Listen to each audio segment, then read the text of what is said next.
When Vancouver was granted the Games in July 2003, the Vancouver Organizing Committee made a commitment that all Olympic venues would be competition ready by 2008. If we can get the venues built, we'll have reduced the complexity that comes with chasing to the finish line, not being sure you're going to make it.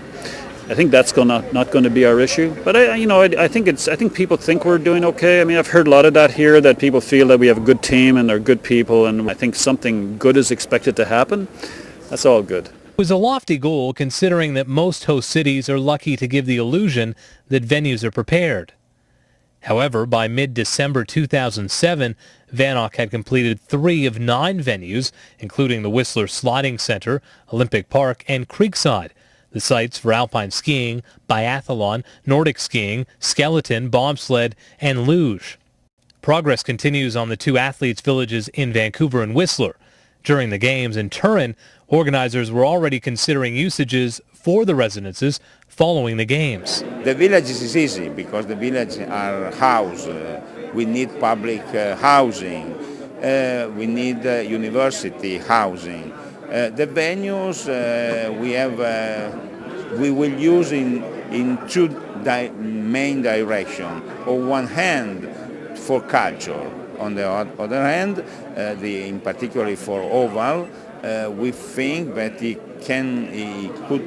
would become the second big place for the fairs, for the exposition, to double practically the fair centers of Lingotto. Back in Vancouver, the price tag for the Olympic venues is more than $250 million, including the $105 million bobsled, luge, and skeleton track. Athletes know that these investments pay off in the long run. I'm here to do my best. Of course, the more support we get, the better you're going to do, but when it comes down to it, it's really on yourself to perform, and of course you can't do that if you don't have the right resources, but I think we're getting there for sure in Canada, getting ready for Vancouver, and everything's there, just people have to start getting results. The legacy from the '88 Olympics of the Calgary Oval has just impacted sports so much in Canada. Like, speed skating just would not be where it is today if it wasn't for that venue. Getting used to being in Vancouver, getting used to the drive up here, up to Cyprus, getting used to this environment is key for us in our preparation for 2010. 2010 will mark the first Olympics in which cross-country skiing, biathlon, and ski jumping will be in one cluster, set in a square kilometer of pristine forest. This will be good news for athletes and spectators. In Turin, long bus rides and long walks were the norm. To the venue of bobsled, spectators took a 90-minute train ride to Oulx, then took a 30-minute bus trip up a mountain before walking up a 3-kilometer gravel road to security.